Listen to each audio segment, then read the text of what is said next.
आज राष्ट्रिय एकता तथा मेलमिलाप दिवस विविध कार्यक्रम गरी मनाइँदै सिंहदरबारमा नागरिकको सहज पहुँच पुर्याउन गृहमन्त्री र प्रधानमन्त्री बीच छलफल। राजधानी नागरिकता र राष्ट्रिय परिचय पत्र वितरण सहज बनाउन गृह मन्त्रालयले गठन गर्यो विज्ञको टोली। प्रचण्डलाई श्रीलङ्काका राष्ट्रपतिको फोन, सम्बन्ध थप सुमधुर हुने अपेक्षा। निर्मला पन्तको हत्याबारे गृहमन्त्री लामिछानेलाई प्रहरी महानिरीक्षकले गरे ब्रिफिङ। निर्मला हत्या प्रकरणको अनुसन्धान गर्न 5 संसदीय छानबिन समिति गठन। तारिफ होइन, दिल खोलेर खबरदारी गरिदिनुहोस् भन्दै गृहमन्त्री रवि लामिछानेको आग्रह। अंग्रेजी नयाँ वर्ष 2023 लाई स्वागत गर्न ठाउँ ठाउँमा कार्यक्रम, पर्यटन क्षेत्रमा उत्साह। एकीकृत समाजवादीको स्थायी समिति बैठक बस्दै सरकारमा सहभागिताको विषयमा छलफल हुने। उपेन्द्र यादवको प्रस्ताव, समाजवादी एकता तर झलनाथको जोड वाम ध्रुवीकरण तर्फ। पोखरा अन्तर्राष्ट्रिय विमानस्थलको उद्घाटन भोलि हुँदै गोरखाका 44 स्वास्थ्य संस्थालाई किशोर किशोरी मैत्री बनाइने। सोलुखुम्बुमा 6 वर्षीय बालिकालाई जबरजस्ती करडी गरेको आरोपमा 1 जना पक्राउ। आज पहाडी क्षेत्रका 1-2 ठाउँमा हल्का वर्षाको सम्भावना। चिसोले तराईको जनजीवन प्रभावित। अमेरिकाका लागि चिनिया राजदूत क्याङ चीनको विदेश मन्त्रीमा नियुक्त। र इङ्ग्लिस प्रिमियर लिगमा 2 आत्मघाती गोलमा लिभरपुल विजयी। दर्शक महानुभाव नमस्कार, हाम्रो न्युजको न्युज बुलेटिनमा यहाँलाई हार्दिक स्वागत छ। म सुदीप अधिकारी। आज मिति विक्रम सम्मत 2079 साल पौषको 16 गते शनिबार, ईस्वी सम्मत सन् 2022 डिसेम्बर 31 तारिक। सदाको चाहिँ आज पनि हामी उपस्थित भएका छौँ आजका महत्त्वपूर्ण समाचार, ब्रेकिङ न्युज अपडेट लगायत तपाईलाई काम लाग्ने, हेर्नै पर्ने महत्त्वपूर्ण खबरहरू लिएर हामीलाई अन्तिमसम्म हेर्नुहोला। हाम्रो मेहनतका लागि यो भिडियोमा एउटा लाइक अवश्य गर्नुहोला। दर्शक महानुभाव, पलपलको न्युज अपडेटका लागि हाम्रो च्यानललाई सब्स्क्राइब गर्नु भएको छैन भने कृपया सब्स्क्राइब गर्नुहोस्। नजिकै आउने बेल आइकनलाई क्लिक गर्नुहोला। दैनिक रूपमा हेर्नुहुन्छ भने रेगुलर भनेर लेख्नुहोला। आज पहिलो पटक हेर्दै हुनुहुन्छ भने फर्स्ट टाइम भनेर लेख्नुहोला। देशभित्र हुनुहुन्छ भने आफू रहेको गाउँ ठाउँ सहर जिल्लाको नाम लेख्नुहोला। विदेशबाट हेर्दै हुनुहुन्छ भने कुन देशबाट हेरिरहनु भएको छ कमेन्ट बक्समा कमेन्ट गर्नुहोला। आउनुहोस् दर्शक महानुभाव, आजका महत्त्वपूर्ण समाचारहरू सुरु गरौँ। आज राष्ट्रिय एकता तथा मेलमिलाप दिवस मनाइँदै गरिएको प्रसङ्गबाट। आज पुष 16 गते राष्ट्रिय एकता तथा मेलमिलाप दिवस मनाइँदैछ। नेपाली कांग्रेस र उसका भातृ संगठनहरूले आज राष्ट्रिय एकता तथा मेलमिलाप दिवस मनाउँदैछन्। 2033 सालको पुष 16 गते विश्वेश्वर प्रसाद कोइराला, गणेशमान सिंह लगायत शीर्ष नेता 8 वर्ष लामो निर्वाचन अन्त्य गरी स्वदेश फर्किएको दिनलाई कांग्रेसले मेलमिलाप दिवसको रूपमा मनाउने गरेको छ। नेपालमा पञ्चतान्त्रिक गतिविधि गरेको आरोपमा भारतमा निर्वाचित हुनुपरेका बेला तत्कालीन भारतीय प्रधानमन्त्री इन्दिरा गान्धी लगायत नेताहरूले गरेको व्यवहारप्रति असन्तुष्ट बन्दै कांग्रेस नेताहरू नेपालमै बसेर प्रजातन्त्रका लागि लड्ने घोषणासहित नेपाल फर्किएका थिए। तर कांग्रेस नेताहरूलाई पक्राउ गरी जेल चलान गरिएको थियो। यही दिनको सम्झनामा कांग्रेसले हरेक पुष 16 गते राष्ट्रिय एकता तथा मेलमिलाप दिवस मनाउँदै आएको छ। गृहमन्त्री रवि लामिछानेले सिंहदरबारमा नागरिकको सहज पहुँच पुर्याउन प्रधानमन्त्रीसँग छलफल गर्नु भएको छ। आज बिहान प्रधानमन्त्री प्रचण्डलाई भेटेर गृहमन्त्री लामिछानेले आम नागरिकलाई सिंहदरबार प्रवेश गर्न सक्ने वातावरण बनाउन भन्दै छलफल चलाउनु भएको हो। हाल सिंहदरबारमा प्रवेशका लागि पासको व्यवस्था गरिएको छ। साथै भेटका क्रममा कोरोना संक्रमण व्यवस्थापनका लागि सीमा क्षेत्र सावधानी अपनाउने, हवाई र स्थल मार्गबाट आउने पर्यटकलाई ध्यानमा राखी स्वास्थ्य डेस्क र होल्डिङ स्टेसन स्थापना गर्ने विषयमा छलफल भएको गृहमन्त्रीको सचिवालयले जनाएको छ। तराईमा शीतलहर र हिमाली क्षेत्रमा हिमपातको व्यवस्थापन सहज रूपमा आवश्यक तयारी गर्ने विषयमा पनि छलफल भएको छ। भेटका क्रममा गृहमन्त्री लामिछानेले राजस्व चुहावट नियन्त्रण गर्ने प्रतिबद्धता व्यक्त गर्दै अर्थ मन्त्रालयसँग समन्वय गरी काम अघि बढाउने बताउनु भएको छ। गृह मन्त्रालयले राजधानी नागरिकता र राष्ट्रिय परिचय पत्र वितरणलाई सहज बनाउन पहल थालेको छ। उल्लेखित डकुमेन्ट प्राप्त गर्न लामो र झन्झटिलो प्रक्रिया भएकाले त्यसलाई सहज बनाउन गृह मन्त्रालयले पहल थालेको हो। मन्त्रालयले महत्त्वपूर्ण परिचय पत्र वितरणमा देखिएको समस्या समाधानका लागि अध्ययन गर्न विज्ञको टोली गठन गरेको छ। सूचना प्रविधि विज्ञहरूको टोली गठन गरेर अध्ययन सुरु गरिएको गृह मन्त्रालयका प्रवक्ता सहसचिव फणीन्द्रमणि पोखरेलले जानकारी दिनुभयो। प्रवक्ता पोखरेलका अनुसार विज्ञको टोलीले अध्ययन सुरु गरिसकेको छ। अध्ययन प्रतिवेदनका आधारमा समस्याको समाधानतर्फ लागिने उहाँको भनाइ छ। मन्त्रालयको जिम्मेवारी सम्हालेपछि गृहमन्त्री रवि लामिछानेले राजधानी लगायत महत्त्वपूर्ण परिचय पत्र वितरणलाई सहज बनाउने र लाइन लाग्नुपर्ने बाध्यता हटाउने बताउनु भएको छ। उहाँले राजधानी विभागमा अनुगमन समेत गर्नु भएको छ। शनिबार मात्रै प्रधानमन्त्री प्रचण्डसँग भेट गरी नागरिकलाई सहज रूपमा सेवा दिनका लागि विज्ञको टोली गठन गरिएको विषयमा छलफल भएको छ। प्रधानमन्त्री पुष्पकमल दाहाल प्रचण्डलाई श्रीलङ्काका राष्ट्रपति रनिल विक्रमासिङ्घेले फोन गरेर बधाई दिनुभएको छ। शुक्रबार बेलुका फोन गरेर विक्रमासिङ्घेले प्रचण्डलाई बधाई र सफल कार्यकालको शुभकामना दिनुभएको हो। नेपाल श्रीलङ्काको मैत्रीपूर्ण सम्बन्ध प्रचण्डको नेतृत्वमा थप सुमधुर हुने अपेक्षा गरिएको विक्रमासिङ्घेले बताउनु भएको थियो। प्रचण्डले पनि श्रीलङ्कासँगको स्वार्थरहित सम्बन्ध थप मजबुत हुने विश्वास रहेको बताउनु भएको उहाँको सचिवालयले जनाएको छ। बलात्कारपछि हत्या गरिएकी कञ्चनपुरकी बालिका निर्मला पन्तको घटना अनुसन्धानबारे उपप्रधान तथा गृहमन्त्री रवि लामिछानेले जानकारी लिनु भएको छ। प्रहरी महानिरीक्षक, नायब महानिरीक्षक र अतिरिक्त महानिरीक्षकहरूले निर्मला पन्तको बलात्कार र हत्याबारे अहिलेसम्म भएका अध्ययन अनुसन्धानबारे ब्रिफिङ गरेका हुन्। गृहमन्त्री भएपछि लामिछानेले निर्मला पन्तलाई न्याय दिलाउन अधिकतम पहल गर्ने पहिलो निर्णय गर्नुभएको थियो। यसैबीच कञ्चनपुरकी 13 वर्षीय बालिका निर्मला पन्तको बलात्कारपछि हत्या भएको घटनाको अनुसन्धानका लागि नेपाल प्रहरीले प्रहरी नायब महानिरीक्षक डिआइजी पूजा सिंहको नेतृत्वमा 5 सदस्यीय छानबिन समिति गठन गरेको छ। नेपाल प्रहरीका केन्द्रीय प्रवक्ता प्रहरी नायब महानिरीक्षक टेक प्रसाद राईले घटनाको अनुसन्धानका लागि डिआइजी सिंहको नेतृत्वमा 5 सदस्यीय छानबिन समिति गठन गरेको जानकारी दिनुभयो। डिआइजी सिंह अहिले प्रहरीको केन्द्रीय अनुसन्धान ब्युरो सीआईबीमा कार्यरत हुनुहुन्छ। यसअघि उहाँ प्रहरी उपरीक्षक हुँदा यस घटनाको अनुसन्धानमा खटिनु भएको थियो। गृहमन्त्री रवि लामिछानेको निर्देशन बमोजिम गठित समितिमा सीआईबीकै प्रहरी उपरीक्षक कमल थापा, प्रहरी निरीक्षक धीरेन्द्र रोकायसहित चिकित्सक सहभागी हुनुहुन्छ। उहाँहरूलाई यस घटनाको अनुसन्धानका लागि नयाँ प्रक्रियाबाट काम गर्न कार्यादेश दिएको छ। यसअघि पन्तको बलात्कारपछि हत्या भएको घटनाको अनुसन्धानमा सीआईबी नै खटेकाले पनि सीआईबीमै कार्यरत सिंहको नेतृत्वमा समिति गठन गरिएको प्रहरी प्रवक्ता राईले जानकारी दिनुभयो। गृहमन्त्री लामिछानेले मन्त्रीको पदभार ग्रहण गरेकै दिन पनि निर्मला पन्तको न्यायका लागि अधिकतम पहल गर्ने जानकारी गराउँदै गृह सचिव विनोद प्रकाश सिंहलाई घटनाको विषयमा अपडेट गराउन निर्देशन दिनुभएको थियो। त्यही आधारमा शुक्रबार प्रहरी प्रधान कार्यालयमा भएको निरीक्षण भ्रमणका क्रममा प्रहरीले गृहमन्त्री लामिछाने समक्ष घटनाका अहिलेसम्म प्रहरीले गरेका अनुसन्धान कार्यबारे ब्रिफिङ गरेको हो। अहिलेसम्म प्रहरीले गरेका प्रयासबारेमा गृहमन्त्रीलाई अपडेट गराइएको प्रवक्ता राईले जानकारी दिनुभयो। यस क्रममा गृहमन्त्री लामिछानेले तथ्यका आधारमा अनुसन्धान अघि बढाई निष्कर्षमा पुर्याउन प्रहरीलाई निर्देशन दिनुभएको छ। 2075 साल साउनमा पन्तको बलात्कारपछि हत्या गरिएको थियो। अहिलेसम्म त्यस घटनाका दोषी पत्ता लाग्न सकेको छैन। घटनाको अनुसन्धानका क्रममा प्रहरीले 100 भन्दा बढीको डीएनए परीक्षण समेत गरिसकेको छ। यसैबीच उपप्रधान तथा गृहमन्त्री रवि लामिछानेले आफूहरूको कामको तारिफ गर्न कन्जुसाई गरे पनि दिल खोलेर खबरदारी गर्न अनुरोध गर्नुभएको छ। आफूलाई बधाई तथा शुभकामना दिनेहरूलाई सामाजिक सञ्जाल फेसबुक मार्फत धन्यवाद दिँदै लामिछानेले खबरदारी गरिरहन अनुरोध गर्नुभएको हो। उहाँले कानुन अनुसार हुने काममा मन्त्रीलाई नै भेट्नुपर्ने आवश्यकता नरहेको भन्दै गृह मन्त्रालयका कर्मचारीहरू काम गर्न योग्य, सक्षम र प्रतिबद्ध रहेका बताउनु भएको छ। यस्तै उहाँले अब भेटघाट, फुलमाला, खादा, गम्छाको सिलसिलालाई रोकेर निरन्तर काममा लाग्नुपर्ने बेला आएको पनि बताउनु भएको छ। आफूले जिम्मेवारीलाई इमान्दारितापूर्वक निर्वाह गर्ने भन्दै लामिछानेले लेख्नु भएको छ। जीवन पाउनु र गुमाउनुको बेहिसाब बही खाता हो जस्तो लाग्छ र बाल्यकालदेखि आजसम्म मैले आफ्ना तर्फबाट नगुमाएको र कहिल्यै नगुमाउने प्रतिज्ञा गरेको एउटै चिज इमान्दारी हो, उहाँले फेसबुक मार्फत लेख्नु भएको छ। नयाँ वर्ष सन् 2023 को आगमनसँगै देशको पर्यटन क्षेत्रमा नयाँ उत्साह थपिएको छ।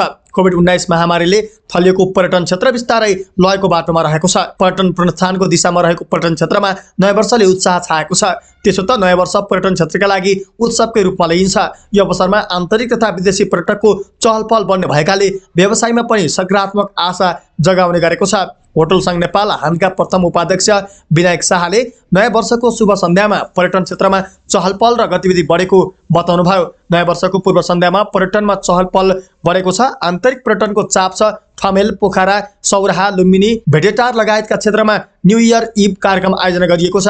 यसले पर्यटनलाई थप चलायमान बनाएको छ। होटलको बुकिङ पनि उत्साहजनक रहेको उपाध्यक्ष शाहको भनाइ छ। सन् 2022 मा 25 लाख पर्यटन धान्ने होटलको क्षमता रहेको छ।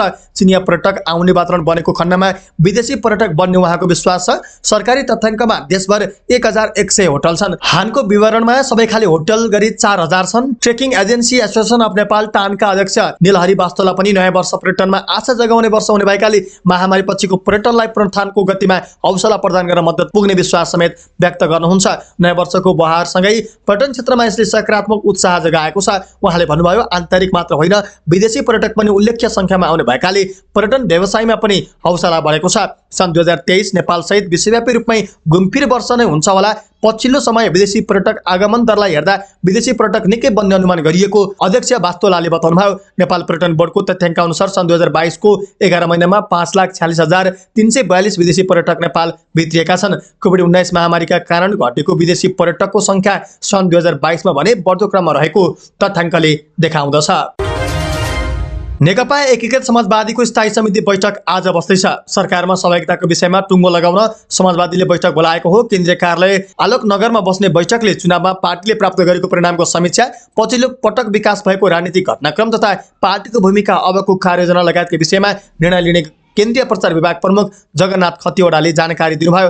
एकीकृत समाजवादीले जनवर्गीय संगठनका साथै प्रवासमा रहेका पार्टी निकट संगठन शुभेच्छुकसँग सुझाव समेत लिएको छ। केहीले चुनावमा प्राप्त अभिमतबाट पार्टी प्रतिपक्षमा बसेर अहिले भइरहेको हरेक क्षेत्रको ढिलासुस्ती, भ्रष्टाचार, सामाजिक विकृतिका विरुद्ध क्रियाशील हुनुपर्ने सुझाव समेत दिएका छन्। जसपाका अध्यक्ष उपेन्द्र यादवले समाजवादी एकतामा जोड दिएका छन्। चुनाव अगाडि नेकपा एकीकृत समाजवादीसँग पार्टी एकताको विषयमा छलफल चलाएका अध्यक्ष यादवले चुनाव पछि पनि यो प्रयासलाई ठोस रूपमा अगाडि बढाउन चाहेका छन्। समाजवादी एकताको प्रस्ताव लिएर शुक्रबार अध्यक्ष यादवले एकीकृत समाजवादीका सम्मानित नेता झलनाथ खनालसँग भेटवार्ता गरेका छन्। नेताहरूका अनुसार डल्लुस्थित खनाल निवासमा 1.5 घण्टा बढी भएको वार्तामा दुई नेताबीच समाजवादी एकता र वाम ध्रुवीकरणका विषयमा छलफल भएको छ। समाजवादी एकताका लागि एकीकृत समाजवादीका अध्यक्ष माधव नेपाल तयार रहे पनि सम्मानित नेता खनाल भने वाम ध्रुवीकरण र एकतामा जोड दिने नेताहरूमध्ये अगाडि देखिन्छन्। शुक्रबारको भेटमा पनि यादव र खनालबीच समाजवादी एकता र वाम ध्रुवीकरण र पुष्पकमल दाहाल प्रचण्ड नेतृत्वको सरकारमा सहभागिताबारे विषयमा छलफल भएको छ। अध्यक्ष यादवले समाजवादी एकताको विषयलाई आफूले अगाडि बढाउन चाहेको भनी राख्नुभयो, तर खनालले वाम ध्रुवीकरणमै जोड दिनुभयो। खनालको निजी सचिवालयले दुई नेताबीच भएको 1.5 घण्टा लामो छलफलको निचोड सुनाएको छ। नेताहरूका अनुसार 4 मक्सिरको आम चुनाव अगाडि नै एकीकृत समाजवादीका अध्यक्ष नेपाल र जसपाका अध्यक्ष यादवबीच एकीकरणका लागि छलफल भएको थियो, तर त्यसले मूर्त रूप लिन सकेन र त्यसबेला समाजवादी एकताको विषयलाई स्थगित गरिएको थियो। चुनावी परिणामले समाजवादी एकताका लागि थप दबाव दिएको अध्यक्ष यादव निकट नेताहरू बताउँछन्, तर एकीकृत समाजवादीमा जनता समाजवादीसँग एकता गर्ने विषयमा एकमत छैन। खास गरी नेता खनालले समाजवादी एकता भन्दा पनि वाम एकतामा जोड दिँदै आउनु भएको छ। जसपामा पनि नेता अशोक राई लगायतका नेताहरूले समाजवादी एकता भन्दा वाम एकताको पक्षमा उभिने देखिएको छ। पोखरामा बनेको अन्तर्राष्ट्रिय विमानस्थलको उद्घाटन भव्य बनाउने तयारी भएको छ। अंग्रेजी नयाँ वर्षको पहिलो दिन अर्थात् भोलिदेखि अन्तर्राष्ट्रिय विमानस्थल विधिवत रूपमा सञ्चालन गर्न लागि हो। पोखरा अन्तर्राष्ट्रिय विमानस्थल नागरिक उड्डयन कार्यालयका अनुसार प्रधानमन्त्री पुष्पकमल दाहाल प्रचण्डले भव्य समारोहका बीच विमानस्थलको उद्घाटन गर्नुहुनेछ। शुभारम्भ समारोहमा उपप्रधान तथा अर्थमन्त्री विष्णु पौडेल, विभिन्न राजनीतिक दलका शीर्ष नेताहरू, उद्योगी तथा पर्यटन व्यवसायीको बृहत सहभागिता रहने पोखरा अन्तर्राष्ट्रिय विमानस्थलका निर्देशक विक्रम गौतमले बताउनुभयो। उहाँका अनुसार विमानस्थल उद्घाटनको सम्पूर्ण तयारीका काम अन्तिम चरणमा पुगेको छ। उहाँले भन्नुभयो, विमानस्थल उद्घाटन कार्यक्रमको अन्तिम तयारीमा छौँ। नेपाल नागरिक उड्डयन प्राधिकरण, प्रदेश सरकार, पोखरा महानगरपालिका, पोखरा पर्यटन परिषद लगायत पर्यटन सङ्घ संस्थाको सहभागितामा उद्घाटन समारोह विशेष र भव्य हुनेछ। पोखरा अन्तर्राष्ट्रिय विमानस्थल नागरिक उड्डयन कार्यालयका अनुसार विमानस्थल उद्घाटनका दिन बिहान पहिलो उडानबाट विमानस्थलमा अवतरण गर्ने जहाजका चालक दल तथा यात्रुलाई फुलमालाले स्वागत गरिनेछ। यसैगरी बिहान 11 बजेपछि औपचारिक कार्यक्रम शुभारम्भ हुनेछ भने दिउँसो 2 बजेपछि सेलिब्रेसनको कार्यक्रम रहेको छ। पोखरा महानगरपालिका र पोखरा पर्यटन परिषदको समन्वयमा विभिन्न जात जातिका झाँकी, फेसन सो लगायतका कार्यक्रमका साथ उद्घाटन समारोहलाई भव्य बनाइने निर्देशक गौतमले बताउनुभयो। अन्तर्राष्ट्रिय विमानस्थल उद्घाटन कार्यक्रमलाई थप व्यवस्थित बनाउन पोखरा महानगरपालिकाले पनि काम सुरु गरेको छ। महानगर समारोह भव्य बनाउने गरी जुटेको छ। उद्घाटन समारोहपछि उत्सवको जिम्मा महानगरको छ। महानगरले विमानस्थल उद्घाटन समारोहलाई भव्य बनाउन विभिन्न जात जातिका मौलिक झाँकी, अभिनन्दन कार्यक्रम, विभिन्न सांस्कृतिक प्रस्तुति र सेलिब्रेसन गरिने जनाएको छ। गोर्खाका 44वटा स्वास्थ्य संस्थाले किशोर किशोरी मैत्री स्वास्थ्य सेवा प्रवाह गर्ने भएका छन्। नेपाल सरकारको कार्यक्रम अन्तर्गत जिल्लाका 11वटा पालिकाका 4-4वटा स्वास्थ्य संस्थालाई सेवा प्रवाहको हिसाबले किशोर किशोरी मैत्री बनाइने भएको हो। कार्यक्रमको पूर्व तयारी अन्तर्गत सबै पालिकाका स्वास्थ्य शाखा प्रमुखलाई बिहिबार र शुक्रबार अभिमुखीकरण गरिएको छ। किशोर किशोरी मैत्री स्वास्थ्य संस्था प्रमाणीकरणका 9वटा मापदण्ड र 45वटा आधारमध्ये कम्तीमा 80% सूचक पूरा गरेको हुनुपर्ने स्वास्थ्य कार्यालयका सूचना अधिकारी नवराज खड्काले जानकारी दिनुभयो। 10 देखि 19 वर्षसम्मका किशोर किशोरीका लागि स्वास्थ्य परामर्श दिन अलग्गै कोठाको व्यवस्था भएको, परिवार नियोजनका साधनमा उनीहरूको सहज पहुँच भएको, किशोर किशोर मैत्री स्वास्थ्य सेवा प्रदान गर्नका लागि तालिम प्राप्त स्वास्थ्यकर्मी भएको, गोपनीयताको आधारमा सेवा दिने कुराको सुनिश्चितता भएको स्वास्थ्य संस्थालाई किशोर किशोरी मैत्री प्रमाणीकरण गरिने खड्काको भनाइरहेको छ। किशोर अवस्थामा यौन तथा प्रजनन स्वास्थ्य सेवा नपाएकै कारण किशोर किशोरीमा विभिन्न समस्या देखिने भएकाले किशोर किशोरी मैत्री स्वास्थ्य संस्थाको अवधारणा आएको उहाँले जानकारी दिनुभयो। यौन तथा प्रजनन स्वास्थ्यका विविध स्वास्थ्य सेवा दिने उद्देश्य सहित सरकारले किशोर किशोरी मैत्री स्वास्थ्य सेवाको अवधारणा ल्याएको हो। सोलुखुम्बुमा 6 वर्षीय बालिकालाई जबरजस्ती करणी गरेको आरोपमा एकजना पक्राउ परेका छन्। पक्राउ पर्नेमा माप्या दुधकोशी गाउँपालिका 5 का 28 वर्षीय साङ्गे शेर्पा रहेका जिल्ला प्रहरी कार्यालय सोलुखुम्बुले जनाएको छ। सोलु दुधकुण्ड नगरपालिका 7 गारमाकी 6 वर्षीय बालिकालाई बिहिबार करणी गरेको आरोपमा शेर्पालाई शनिबार पक्राउ गरिएको प्रहरी निरीक्षक अनिल मिश्रले जानकारी दिनुभयो। बालिकाको जिल्ला अस्पताल फाल्पुमा स्वास्थ्य परीक्षण गरिएको छ भने उनको स्वास्थ्य अवस्था सामान्य रहेको अस्पतालले जनाएको छ। घटनाको विषयमा थप अनुसन्धान भइरहेको जिल्ला प्रहरी कार्यालय सोलुखुम्बुले जनाएको छ।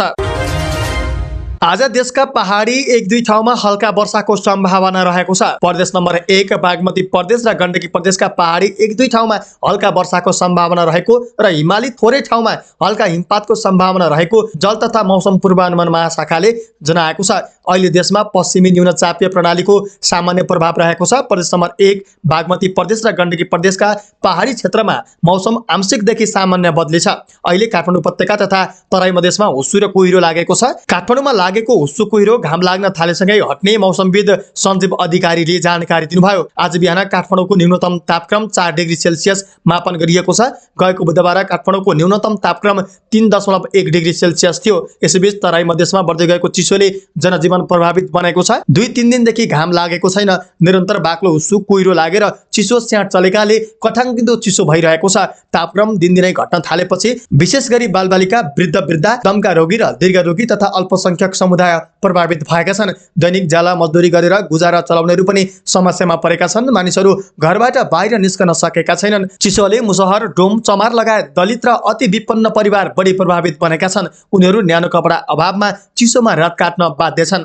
चिसोले नागरिक प्रभावित भए पनि स्थानीय सरकारले पूर्व तयारी र राहतको व्यवस्था गर्न सकेका छैनन्। चिसो छल्न कतिपयले आगो बालेर ताप्ने गरेका छन्। चिसोका कारण बालबालिकालाई विद्यालय जान कठिन भइरहेको सप्तरीको बोदेबसाइन नगरपालिकाका मेयर अतोष कुमार सिंहले बताउनुभयो। चिसो बढेपछि महोत्तरीका धेरैजसो विद्यालयमा बिदा दिन थालिएको छ। लगातार जसो दिनभरि नै बाक्लो हुस्सु लाग्न थालेपछि जाडो बिदा दिइएको हो।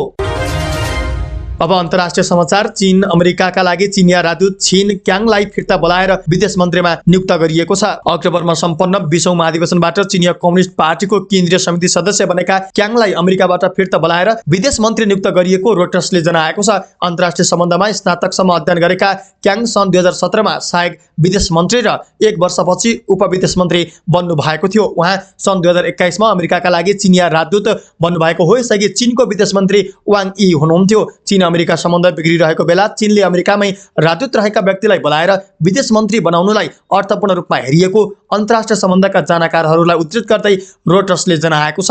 यसअघि चीनसँगको सम्बन्ध खराब अवस्थामा रहेको अस्ट्रेलियाले चीनसँग निकट मानिएका पूर्व प्रधानमन्त्री केविन रुडलाई अमेरिकाका लागि राजदूत नियुक्त गरेको थियो। र इङ्ग्लिस प्रिमियर लिग फुटबलमा लिभरपुल र ब्रेन्टफोर्ड विजयी भएका छन्। आज बिहान भएका खेलमा लिभरपुलले लेस्टर सिटीलाई 2 गोलले हरायो। लिभरपुलले 2 गोल नै आत्मघाती उपहार पायो। खेलको सुरुवातमा अग्रता लिएको लेस्टर सिटीले पहिलो हाफको 38 र 45 मिनेटमा आत्मघाती गोल गरेको थियो। उसका वुडफोइसले 2 आत्मघाती गोल गरे। लेस्टरले खेलको 14औं मिनेटमा किराना डेप्सुबारी हलको गोलको मद्दतले अग्रता लिएको थियो तर जोगाउन सकेन। जितसँगै लिभरपुलले 16 खेलमा 28 अङ्क जोडेको छ। लिभरपुल 6औं स्थानमा रहेको छ। 17 खेलमा 17 अङ्क जोडेर लेस्टर सिटी 13औं स्थानमा रहेको छ। अर्को खेलमा ब्रान्डफोर्डले वेस्ट ह्यामलाई 2-0 ले हराउँदै विजयी बनेको छ। जितसँगै ब्रान्डफोर्डको 17 खेलमा 23 अङ्क भएको छ। ब्रेन्टफोर्ड अङ्क तालिकाको 9औं स्थानमा छ। पराजित वेस्ट ह्याम 17औं स्थानमा छ। वेस्ट ह्यामको 17 खेलमा 14 अङ्क रहेको छ। प्रिमियर लिगमा 15 खेलमा 40 अङ्कका साथ आर्सेनल शीर्ष स्थानमा रहेको छ। हवस् त दर्शक महानुभाव, आजका महत्त्वपूर्ण समाचारहरू यति नै। हामीले प्रस्तुत गरेका समाचारहरूप्रति तपाईँको धारणा के छ? आफ्नो धारणा तलको कमेन्ट बक्समा कमेन्ट गर्नुहोला। हाम्रो मेहनतका लागि यो भिडियोमा एउटा सानो लाइक अवश्य गर्नुहोला। दर्शक महानुभाव, पलपलको न्युज अपडेटका लागि हाम्रो च्यानललाई सब्स्क्राइब गर्नुहोस् अनि नजिकै आउने बेल आइकनलाई क्लिक गर्नुहोला। पलपलको न्युज अपडेटका साथ फेरि हाम्रो भेट हुनेछ। तपाईँ हाम्रो न्युज हेर्दै गर्नुहोस्। नमस्कार।